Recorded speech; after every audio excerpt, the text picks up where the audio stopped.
everybody, it's Plant-Based Life and Style. I'm Elysabeth Alfano. So happy to have you with me today. It is a rock star show. I'm not kidding. Actual rock stars are in the virtual studio with me. I can't wait to bring on Tanya Callahan and Derrick Green. But before I do, you know that I have some stuff to round down for you. I want to bring you the news, and I also want to remind you all that I love to see you in person. So please join my class, Jumpstart Your Plant-Based Life, on October 24th. You can go to elisabethalfano.com/recipes. So many people write into me from the show and say, how do I start? Where can I get my tips? I'm not sure what to do. Please come to my October 24th class. I will give you personalized menu plans just for you, plus lots of tips and tricks on how to go to parties or out to dinner and stay vegan, plus what to put in your kitchen, what to take out, and of course, all the nutritional foundational elements that you need to be successful in your new plant-based life. And for you, that might be Mondays or Monday, Wednesday, Friday, or every day of the week. Of course, it doesn't matter where you jump in, just jump in and give yourself that new lease on life with a healthy start. So Jumpstart My Plant-Based Life, October 24th. Looking forward to seeing you there, elisabethalfano.com/recipes. And for those of you sometimes who say to me, oh my gosh, all these recipes on your website, I cannot cook this week. I have a crazy week. I feel ya. Because when I can't cook, I go to vistro.com and I put in the code Alfano. That gives me 20% off. My own name gives me 20% off. So you guys should share in it too.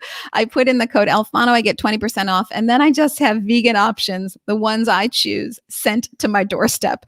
And that's a way to get through a week and stay vegan if I'm super busy, because you can't cook all the time. And definitely I get that because I can't cook all the time either. So, okay, you have your marching orders for October 24th, and what you need to do if you don't have time to cook. Now it's time to break down the news. So here we go, everybody. Let's get into it.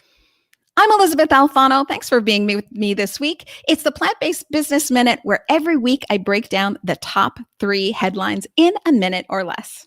Let's get into it. Oh, Kentucky Fried Chicken, how I kind of love you again. So Kentucky Fried Chicken is bringing Beyond Meat chicken nuggets to Southern California. We might have known this already. They tested it a while back. Congratulations. It's now going full force in Southern California. But what's even better is that Kentucky Fried Chicken has committed to Kentucky Fried Cellular. That's right. It's the first company restaurant chain globally that has committed to a cellular chicken nugget. They're going to test it in Russia. No date was given. And then from there, it's going to go worldwide. My business bottom line here is that Kentucky Fried Chicken is, of course, going to get a boost for their company. It's going to revitalize their brand as they show themselves as future leaders. To quote Executive Director of the Good Food Institute, Bruce Friedrich, fire up the fryer. I am all in, and I couldn't agree more. Starbucks, the international coffee chain, has dedicated itself to sustainability initiatives.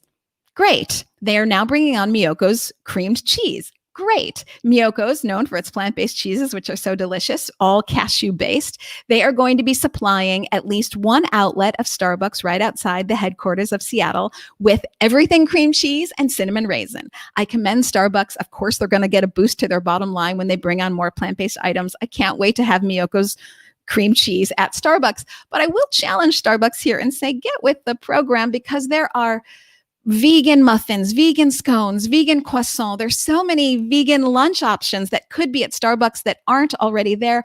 I'm surprised because there is commercial butter for baking from companies like Fora A Butter and, of course, Miyoko's and Califia. They all have plant-based butters. There's so many baked goods that could already be in Starbucks. So I say hats off to you, Starbucks, for bringing in Miyoko's cream cheese, and you can do more, and you can do more faster. So I challenge that company to do that. That's my bottom line there. And then my third headline is congratulations to David Young and his team at Green Monday. The work they do is so incredibly important.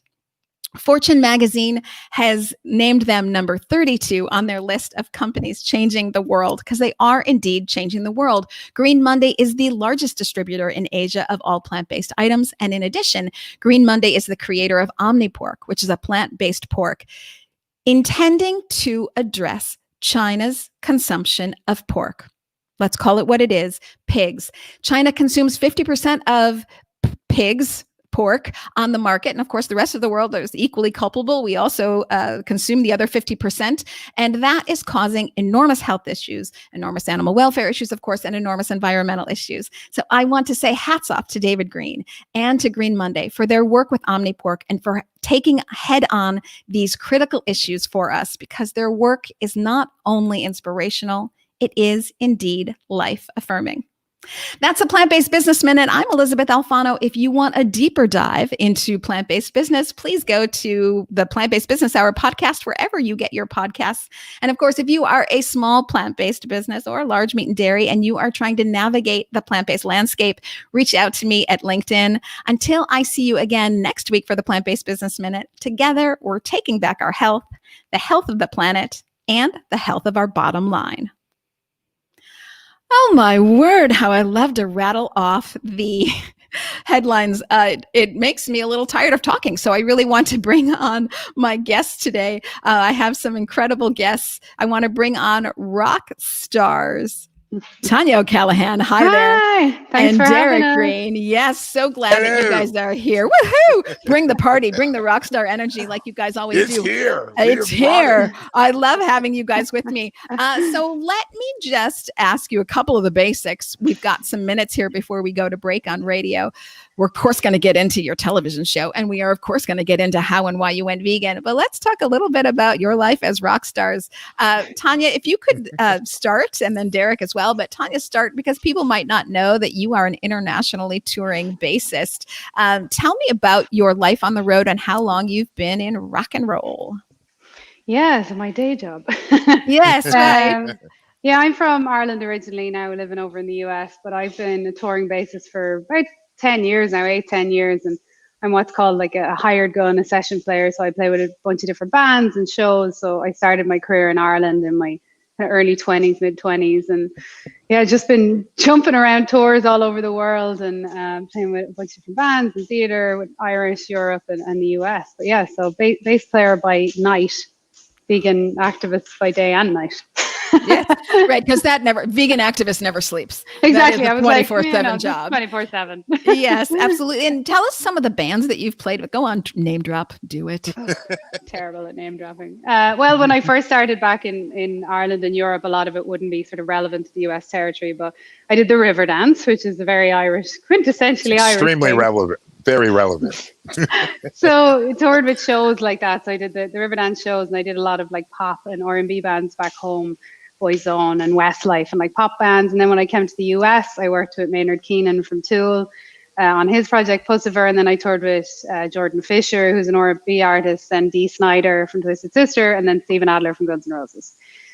Guns N' Roses. Oh my gosh. Wow. So yeah, it's been a busy few years.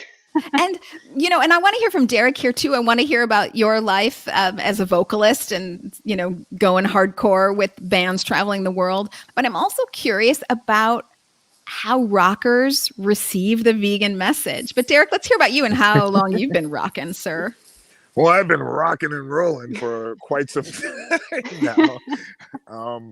I started playing in bands when I was 15 years old, and it just continued onward, like really heavy music. I grew up in a very musical household. My mother was a music teacher, and it started from there, that love of hearing music, different styles of music, hearing classical to gospel music at home. And then I really got into heavy rock, and then very punk and hardcore scene I grew up in, going to shows at an early age at 14 and 15. And then continuing that lifestyle, which was very centered towards that plant-based lifestyle. Actually, the style of music I was listening to contributed to that interest in being a vegan or being a vegetarian at first. So without music, I don't know if I would be a vegan. It's in a weird way. But I'm the singer of Sepultura, a Brazilian band. I've been singing for Sepultura for over 20 years, and it's been an adventure, to say the least. We tour all over the world, and I've since I've been in the band, it's been an adventure traveling and trying out and trying to maintain that lifestyle of being a vegan. Yeah. And we're going to get into more of that for sure. But, for those people who may not think about this, I've interviewed many musicians before, and they all say, being on stage is a sport. You have to be in great shape. And plus, you're talking about working late nights, and then you're traveling in different hotels potentially every night. You cannot be in bad shape. I would think that more rockers would be vegan because you'd be surprised. Okay, well, yes, right. But they die young. No, I mean, the adrenaline, I think, is what keeps you going, Yeah. Right. And it's different now. It's different. Like people's perception of rock and roll from back in the day, let's say, is very different now. Like especially to be a heavily touring musician, you have to stay in shape, vegan or not. Like you have to be, because it's a tough game, and it's not many people get to stay in it long term. So you'd be surprised how many almost vegans there are too. Well, so I was going to ask you about that. And we don't have much before we go to break. And so we might have to come back to it after break. But I was going to ask you about that. First, let me just riff off of, before we get into it deep. Derrick, maybe you could explain a little bit more how music brought you to veganism. I think that's fascinating. It's incredible, actually. There was a band that I really enjoyed seeing. The name of the band is called Cro-Mags. And sure. John Joseph. John Joseph has been on this show. He better come back. Yeah, he's awesome. So he's awesome. I was 14 years old. I went to see the show, and they had all these books, a lot of books about Krishna and Krishna consciousness. And he was really into that. And he still is, of course. And on their shirt, they had a symbol of this guy's face turning, it was like a cow's face, and he was slaughtering a human. It was like the reverse of what's going on. We're going to go to break, and we're going to get back into the Cro-Mags because they're fantastic. Everybody, we'll be right back. It's Plant-Based Life and Style. Hey, Facebook, thanks for rolling with the punches. I love to pre-tape my radio show. So, of course, if you can ever get the radio show, you can always go to the Awesome Vegans podcast, because that's what we're doing. It's Awesome Vegans on Facebook, but it's Plant-Based Life and Style on radio. Hey, we are back. It's Elysabeth Alfano of Plant-Based Life and Style. Okay, I've got true hardcore rockers with me, Tanya O'Callahan and Derrick Green. Before we went to break, Derrick was saying that John Joseph of the Cro-Mags was working you into veganism. I love you, John Joseph. So tell me a little bit about that. Would you consider them straight edge, or sometimes straight edge punk leads itself to veganism? Absolutely. I mean, I was going to talk about that as well, but this was my first introduction of having that understanding and compassion for other animals. And so for animals in general, it's really written out, in the Gita, the religious books that they were selling on the tour. And so I started really getting into it, and the philosophy behind it. And it really turned me to be very curious about the whole idea and the lifestyle. So that was the fire that sparked, everything. And then from then on, I didn't drink or smoke or do any of that stuff. And growing up. And so this lifestyle of hardcore straight edge music came into my life because it was something I could relate to. Very rebellious, but at the same time, people weren't getting wasted, all the time. And this was something that was very appealing to me as well. So both of them, hand in hand, really had a big impact on of this type of lifestyle that I'm living today. It's so amazing how life can be so circuitous, and how music is what brought you to veganism. Tanya, maybe you can share with us how and why did you go vegan? When I was a really young girl, I was like 4 or 5. I grew up in a small town in Ireland called Mullingar, and behind my house there was a field full of cattle that I thought were mine, because I loved animals since I was born. I used to just pretend they were mine. They weren't mine. And I got very attached to them. So I thought they were my pets, and they all had names and all that. And my brother told me when we were at the table one day that what was on the table was Daisy, the cow that I thought was my pet. It wasn't actually Daisy, but it's only Big Brother torture you. I always thought it was Daisy.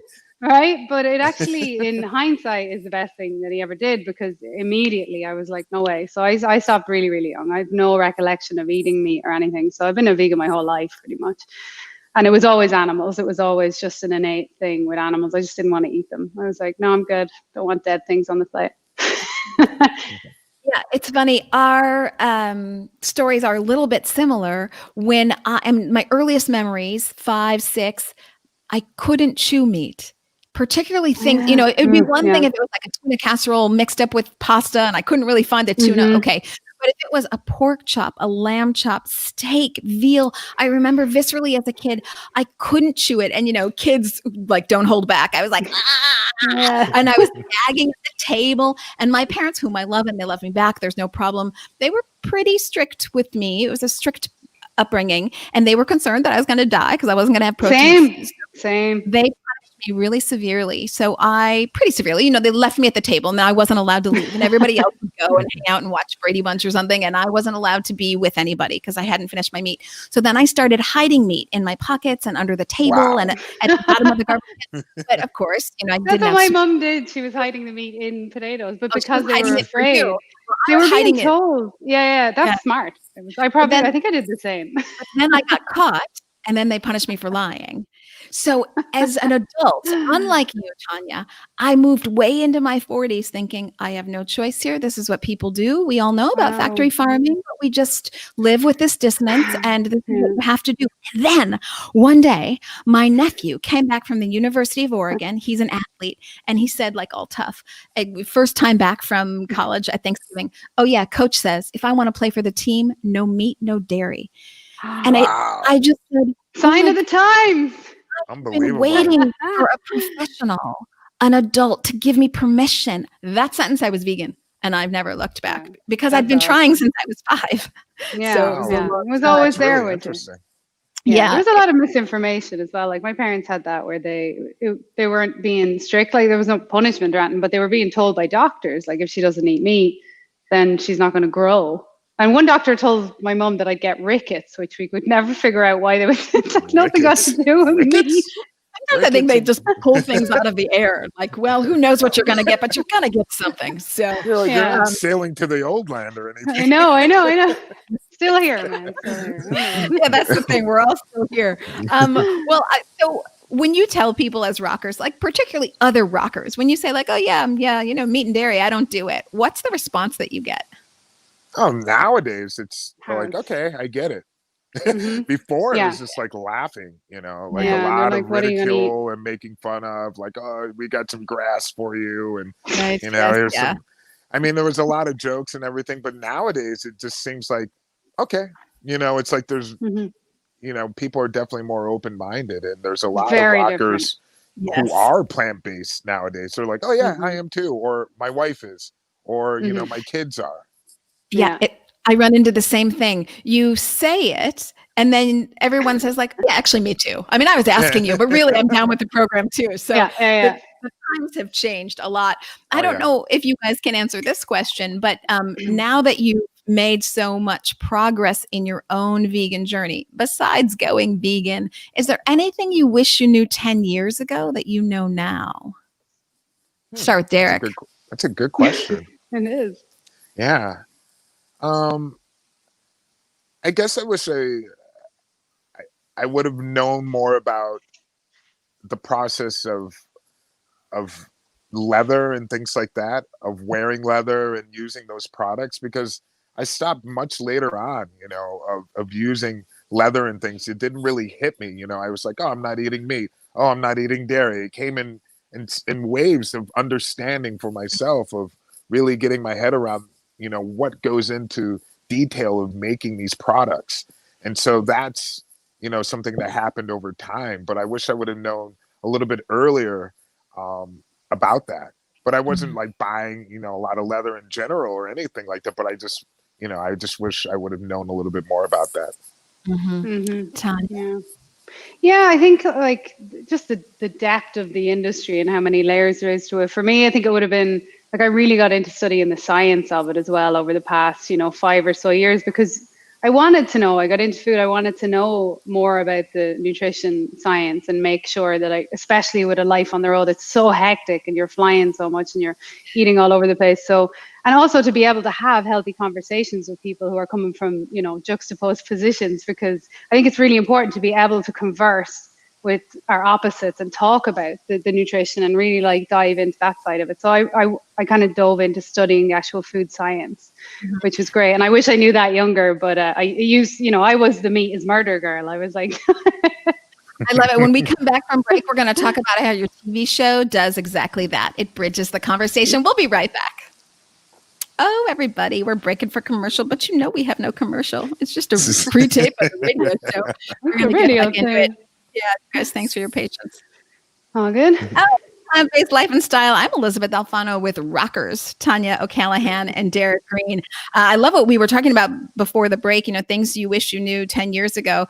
Derrick was saying, well, you didn't really realize the negative impact of leather and animal-based materials. There's a wonderful organization, Materials Innovation Initiative, and you can go to their website, materialsinnovations.org. I believe it is Stephanie Downs. Stephanie, I love Stephanie. She was on my show last week.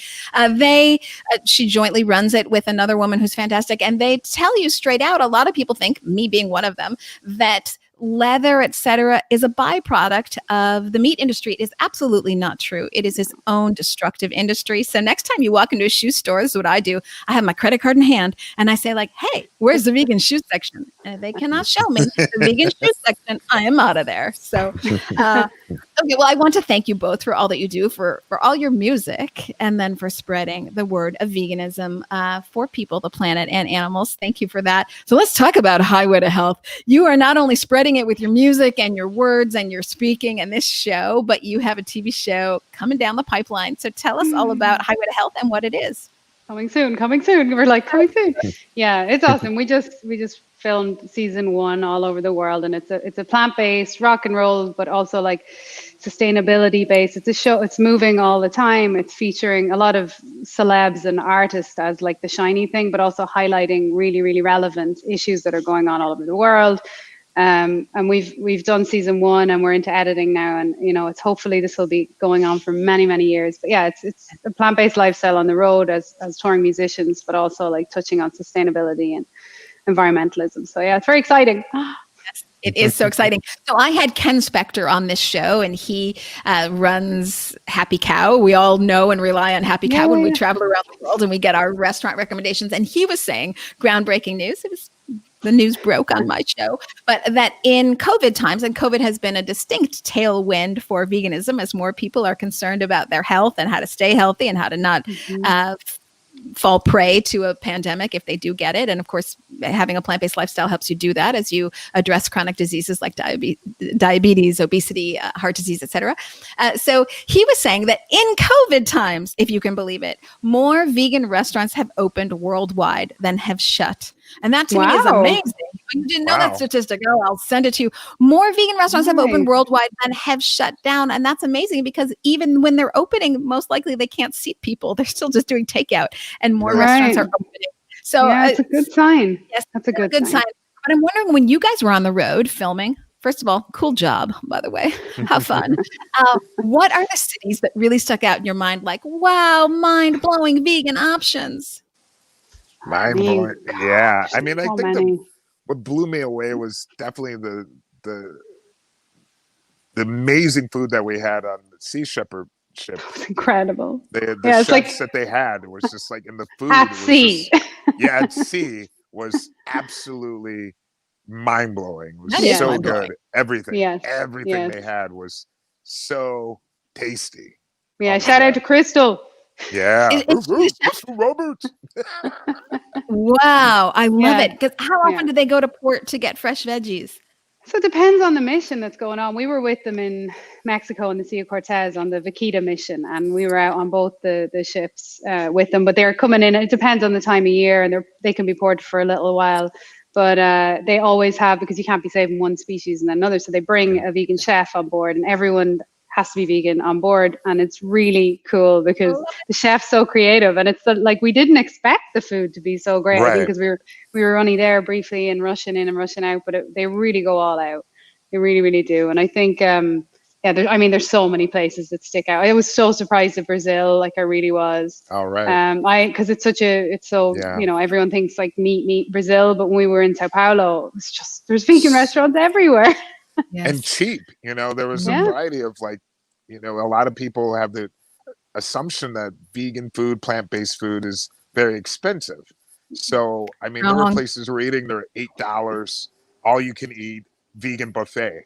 Amazing. for all different styles of, plant-based food, including your juice and dessert.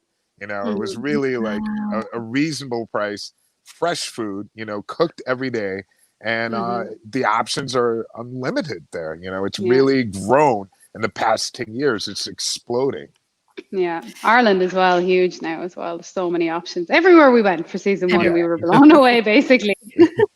Yeah, and Latin America is really on the uptick. Some great things coming out of Brazil. For example, JBS, major meat company, is now has launched Ozo Planterra brand, but they also have the JBS Plant-Based Innovation Center. So they're actively investing in other options. They are a meat company, so I'm not going to give them a total hall pass. I would like them to, change faster and quicker, but they're there. They're getting there. And they realize for their bottom line that that's a smart move. I don't know if they're doing it for ethical reasons, but I'll take it. Anything they're doing to help the planet and animals, I will take it.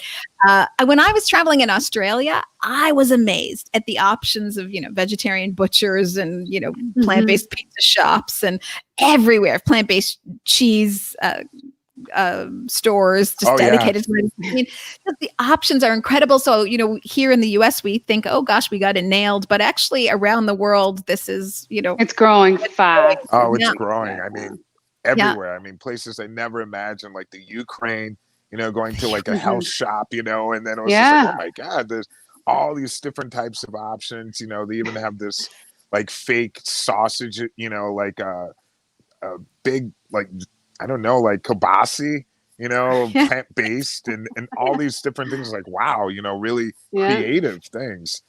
There's one place in Australia, like Lord of the Flies, and this one person who kept going there. And I love that place. And they're like, wait a minute, this is plant-based? They had no idea. That's always the best. Just like, Lord of the Fries. Yeah. Lord of the Fries. Lord of the Fries. So great.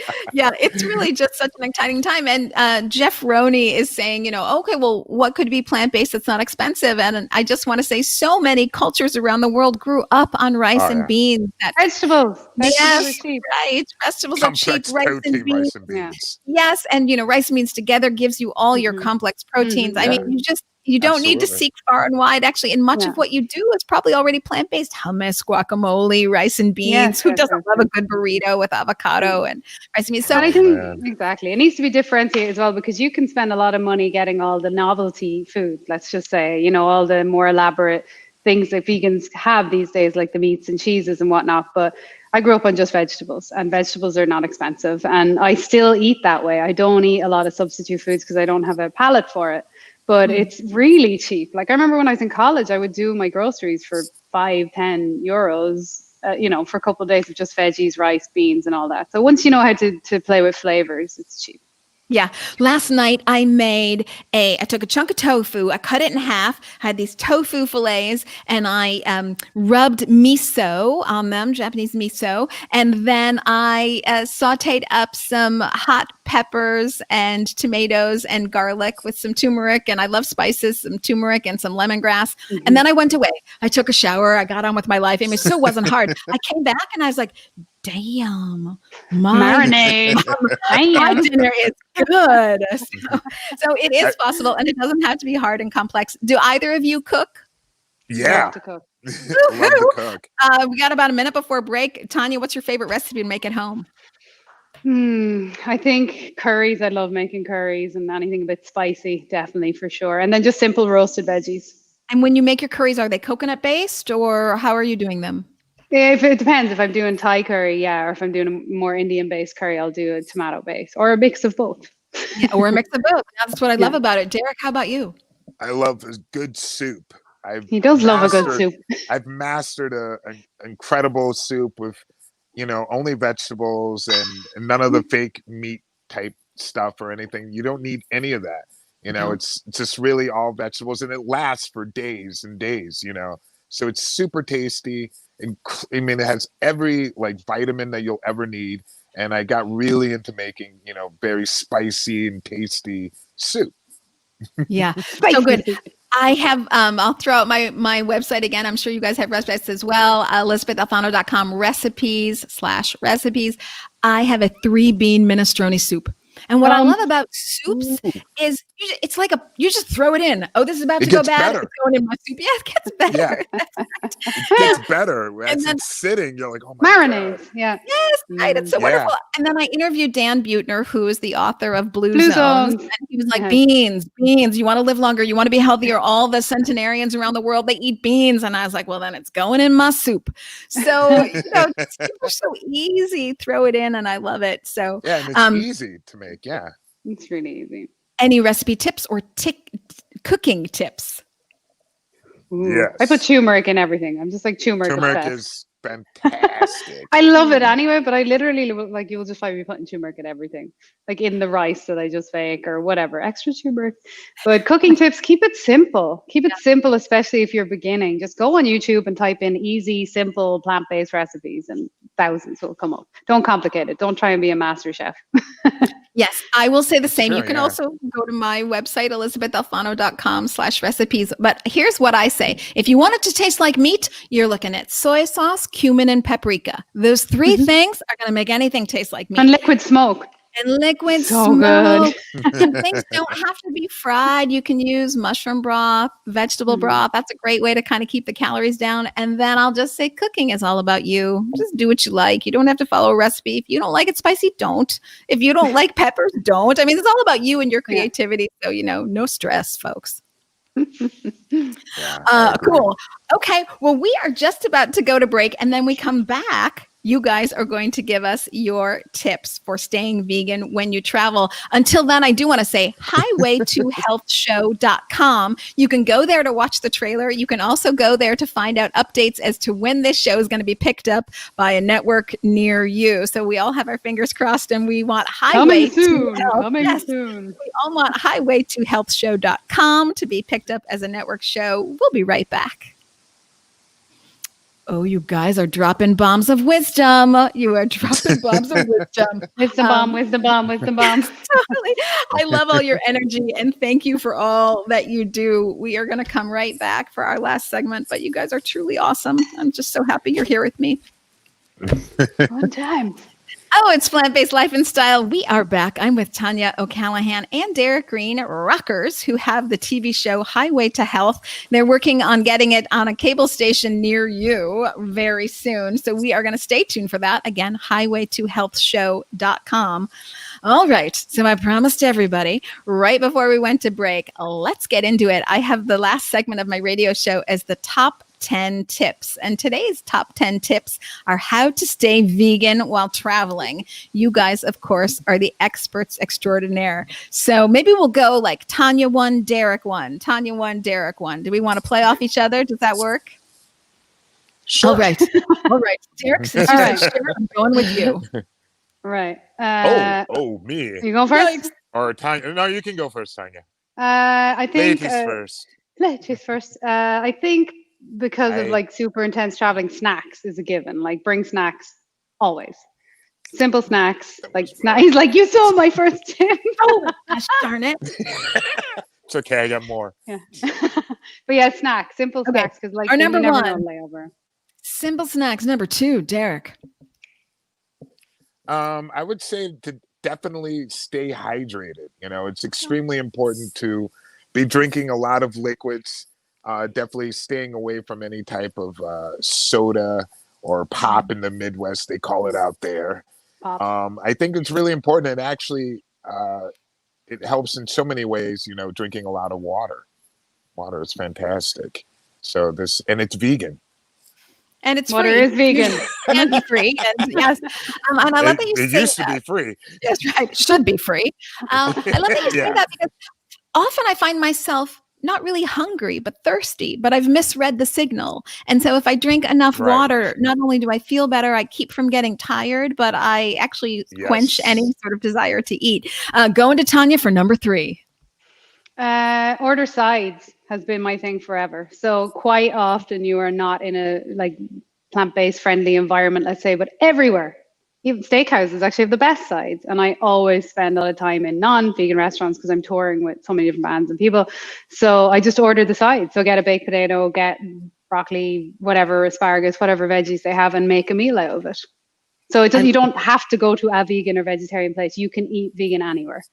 I love this. I actually like to go to non-vegan places and say, hey, what vegan options do you have for me? And then if they don't have something really creative, I'll sort of say, gee, the sign of a really skilled chef is what they can do with veggies. Yeah. I've had some of my best meals all over the world in non-vegan restaurants. I love that. I love that. Number 4, Derrick. I was going to say snacks, but man. But I stole your snacks, D-Rock. Hold on. No, let's get real here. What snacks do you recommend? Because snacks is a huge category. Dive in, my dear. It is a big that's a huge category. Take the whole category, Tanya. We'll come back to Tanya, and I'm working on my steak. Okay, you're working on your snacks. Okay, Tanya's favorite snack. What is your favorite snack? Are we back on me? Yeah. I need some down. I mean, you talked about snacks, your favorite snacks. No, it's definitely, I bring like a bag of mixed nuts absolutely everywhere because of layovers and flight delays. Yeah. So something that's like easy, clean, that you can like pack like that, or popcorn or some simple fruit. Very vegan stuff. Or if I have time, one of my favorite things to do is if I don't have a super early flight, is actually make roasted veggies, put them in a tub and bring them on the flight. And then everyone's jealous on the flight beside you when you have awesome food. Yeah. It's so fun. They're jealous. I do the exact same thing. I like to make edamame. Travels well, super easy, not a lot of cooking involved. And then people are looking at me like, how much did she pay to get on this flight? Yeah, because it's great to have like the really good food. Derrick, should we go back to you? Yeah, we can come back to me. Okay. This is necessarily something that really helps is always from traveling all over. I don't know if it has something to do really plant-based, but the fact of getting enough sleep. It's sleeping and traveling, it's really important, especially mentally, for keeping your body and your mind, really well rested helps tremendously in any endeavors that you need to partake in. So sleep is something that's very important. I love that you say this because so much of curbing one's hunger is a mental game as well. Of course, you need to fuel yourself when you totally need a mental game. But it is a mental game. And if you are so tired that you can't make good decisions for yourself, you are diving into the candy. And of course, there is vegan candy too, folks. So, you do kind of too much, right? So you kind of got Twizzlers are vegan. I know that. Yeah, so you kind of want to prepare yourself in other ways almost before you get to the food decision with sleep and water. I love that you say that. I don't want to put too much pressure on you guys. So if you've run out of tips, that's no problem. But Tanya, if you've got tips. Well, food apps. We're like throwing them. I'm like, which side is Derrick? He's here somewhere. I know. It's like, you're there. Now it's on you, Tanya. Let's see your tips. All right, you're right. I want that show. Okay. I'm ready. Food apps. Happy Cow, yeah. Oh, yes. Damn it. I think I can say that on radio. I think we can say that. Okay. But seriously, it's like the best because I'm a huge foodie anyway. So before say for instance I get booked for a tour in wherever, Bolivia or Europe or wherever, I'm already checking out what's local because I love the food exploration of touring. So I'll always have Happy Cow and Yelp open and looking for reviews and like veggie friendly places. So I think like your phone is great for that. So just having like food apps and Google, like do a bit of research. Yes. Yeah. I was going to say the same thing. Just kind of look in advance and you can find, you wouldn't have thought in the Ukraine, I think it was Derrick who said it, that they have great vegan options. And then lo and behold, when you let your fingers take to Google, basically what we're doing is we're breaking down the stereotypes that vegan is hard or vegan is so easy. Or right. It's totally easy. It's at your fingertips. And even when you travel, of course, you can be vegan. It's really not that tricky. You don't have to cook everything in your own house and you don't have to go the expensive route of fake meats. There's a world in between there. Derrick, I see that you have one more. Should we finish with your one more tip? Sure. It's difficult at times, but it's really great when you're able to set a time period of when you're going to eat. This is something to strategize, with your time and whatever it is that you're doing. So for me as a singer, I have to manage my time as far as eating, 3 hours before a show and then not eating after a show because I can't eat because my stomach is shrunk and it's so tiny.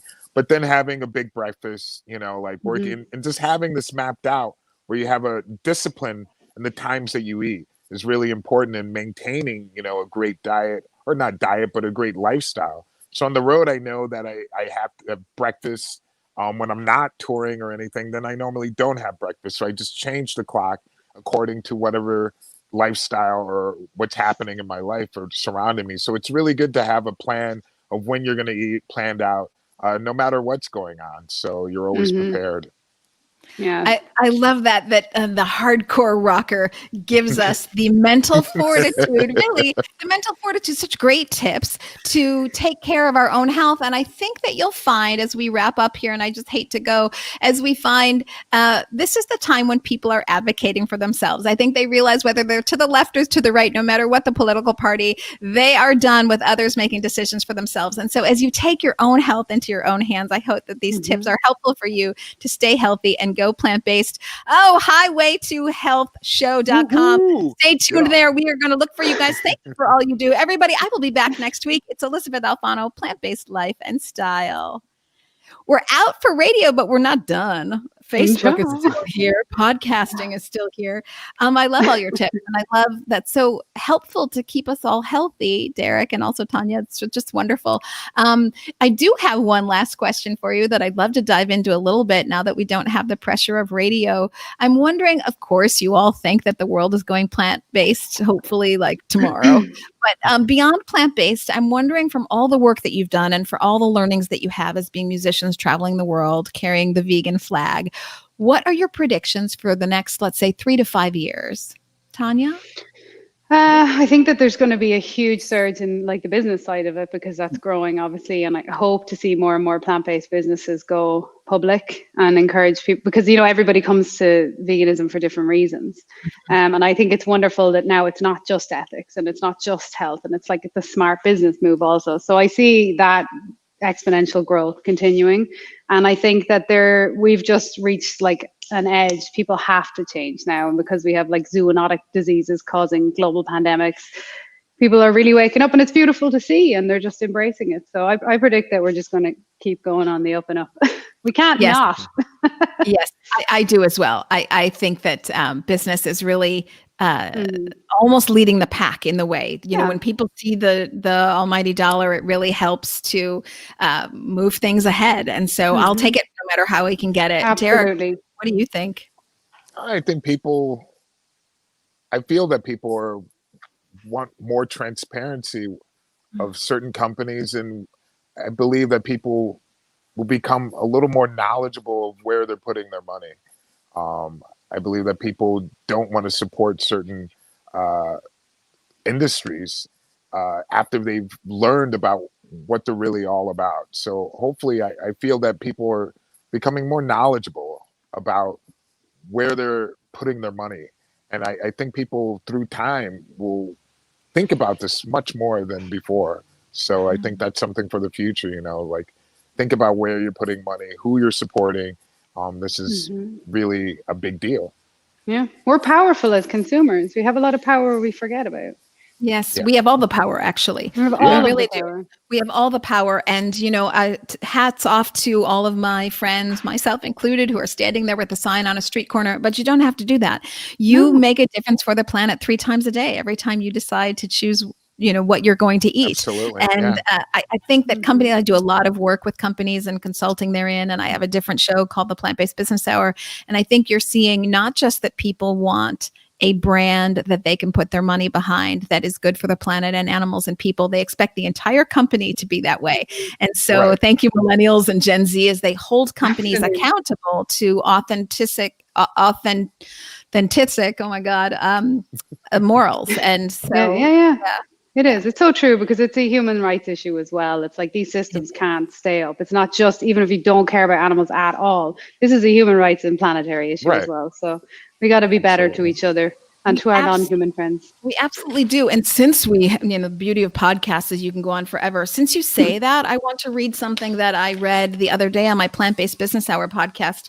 Monica Talbert, who's one of the founders of a company called the Plant-Based Seafood Company, said this. She spent 20 years working in seafood. She switched over to plant-based seafood because Monica Talbert said, during these 20 years of working in seafood, we witnessed firsthand the unacceptable and often hidden practices in the seafood industry, from overfishing to mislabeling, to chemical glazing, to child labor, to human trafficking, and modern day slavery, just to name a few. Our legal seafood industry and the illegal billion-dollar seafood industry is hiding so many secrets from consumers and devastating oceans, communities, and lives. Yeah. And that's from someone on the inside. It says it all. Yeah. That's right. Yeah. So, Yeah. and she has now switched over to the plant-based Bravo, seafood bravo. company, right? Good girl, Yeah. Monica Talbert. She's going to be on the Plant-Based Yeah. Business Hour next week. But just to show you, as this Mhm. kind of word gets out, you guys agree and you know, but for our listeners, more and more people are going to say, "No, I'm not putting my dollars behind that." Yeah. True. That's you have to, and like it'll fall down. It can't stay like this forever. Think about the amount of money they have to spend on like hiding everything that we don't want Yeah. to see. And It's the true. amount of money that they waste, meat and dairy Yeah. is so wildly inefficient. It takes like Mhm. 9 calories of grain to get 1 calorie from a chicken. What business person says, "Yeah, sure, I'll give Yeah. you 90. You give me a dime Right, back." right. That's much worse for cows. It's like 350 Totally. and 10 Yeah. cents. So, it Yeah, makes but no it's sense.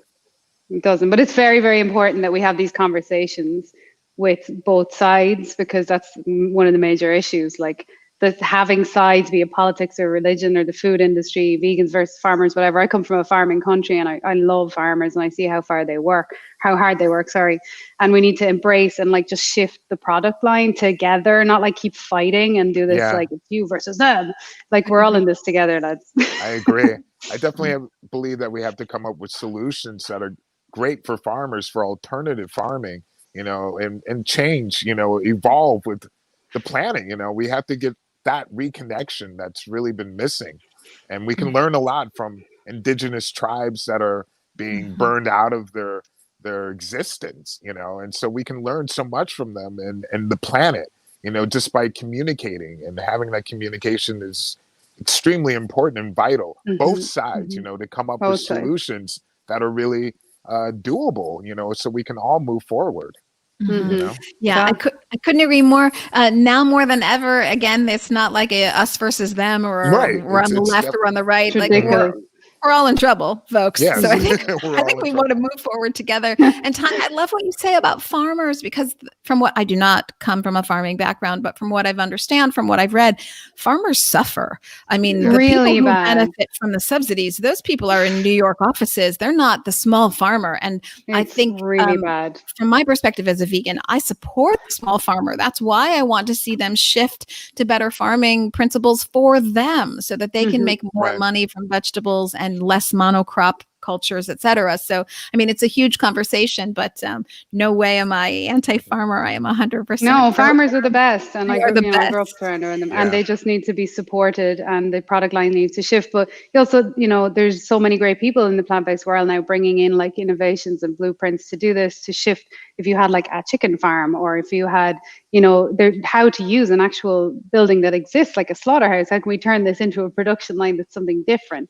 It's amazing some of the work like Blue Horizon and people like that are doing, and the fish. You see all these different plant-based businesses shift from, they were in the meat side, and I think it's really important as well to embrace when like JBL or Tyson or whatever come on board, because a lot of times you've got like a lot of aggravated vegans who are like, no, don't talk to them. It's actually the people you absolutely need to be talking to, because they already have the mass scale. And if they see how important it is, then we're on the right track. Yeah, I couldn't agree more. What we really want to do is we want those deep distribution channels to change from being meat and dairy products to being plant-based products. We also want those deep pockets for advertising dollars. I'm waiting for the advertising campaign that says it's manly to eat vegetables, and that's coming. The more plant-based options they have, the more they're going to start advertising, and you're going to see the culture shift. I would love to see more of, the Popeye approach again. What happened to that? You know what I'm saying? It was really. Have you guys seen popular. the size of Derrick? Right. Oh, I can't fit these guns. Oh, yes. I can barely fit them in the picture. Those guns I'm are just so showing off big. now. Guys, it really is like compassion is an attractive trait. Man, I love it. Well, I also want to comment on what you're saying about, what used to be slaughterhouses. So my hometown is Chicago. I spend my time in Chicago and Los Angeles. Chi-town. Chicago. Chi-town. How about a foodie town, please? We got some great vegan options. Shout out to Kitchen 17. Shout out to College. Yeah, so many great Sam McGurdy, so many great options. Spirit Elephant, Matthew Kinney, Althea. Okay, but there is a company called Back of the Yards Algae. So Chicago used to be known as the slaughterhouse capital of the world. They would ship in Yes. all the animals from around the United States to Chicago, and from there they would all be slaughtered right near History. that's right. The river would be blood. No, it was just disgusting. Yeah. So the book, The Jungle, is all about these conditions. I was just going to mention that. Upton Sinclair. Upton Sinclair, absolutely. Yeah. And that changed me too at the same time. In school, we had to read this book. And that was a big decision maker in changing, like, you know what? You know, along with the music, you know, it's like both things at the same time. But I'm sorry, go on. No, you're absolutely right. And things did change from that book. We do have some federal regulatory rules, I guess I'll say regulations in place because of that book, but primarily for people and workers' rights. Although you see those being thrown out the window now during COVID as workers are, you know, forced to go and work in conditions that aren't safe, et cetera. Okay, again, another huge conversation. But Chicago now used to be slaughterhouse capital of the world. Now it has only 14 slaughterhouses, still way too many, but you know, it has only 14. And there's a company called Back of the Yards, which was the area where the animals would all be slaughtered. It's called Back of the Yards Algae Sciences. They took over a pig slaughterhouse building, and it's now Algae Sciences as a plant-based amazing. It is. I've interviewed them on the Plant-Based Business Hour. I love them. Ken Leonard heads that up there. So now a bunch of like veg tech geeks are in what used to be a pig slaughterhouse. Oh my God, we need to go there. That's awesome. Yeah. Well, plan a trip. Let's go to Chicago. I mean, I'm in there all the time. But when's your next trip to Chicago? And I'll take you guys around. As soon, I mean, I used to play Chicago all the time, but obviously pandemic is, you know, kind of stopped us traveling. But I'm sure that we'll be there with the show at some stage, and that will be a beautiful story of transition to cover. Yeah, absolutely. Yes. Well, I'm happy to be your Sherpa, if you will, in Chicago. I'm there all the time. And then a shout out to one of our radio stations here in Chicago that has plant-based life and style. I hate to go. I want to tell everybody again, highwaytohealthshow.com. Go ahead and sign up. And so you can get the latest updates when that show, because it's not a matter of if, it is when that show is going to be live on a cable station near you. That's right. Right. Can you give any little, it might be this time, it might be 6 months from now, 3 months, any little tips? Fall is the aim, but as you know, these things take a little more time than everyone would like, but fall to early next year. So fall. Of next year, 2021. No. Fall this year. Yeah. Season 1 shot. This year. Yeah. So hopefully by the end of the year, if not early next year. Oh, that is wonderful. I'm all about it. Everybody, you have your marching orders. You know what to do. highwaytohealthshow.com. Tanya and Derrick, don't go away. Everybody else, I guess it's Thursday. So get ready for the weekend. Have a great weekend. I appreciate all that you do. I will be back next week with more plant-based life and style, awesome vegans, interviews, and plant-based business hour. Tanya and Derrick, stay put. Bye, everybody else. Together, we're taking back our health and the health of the planet. See ya.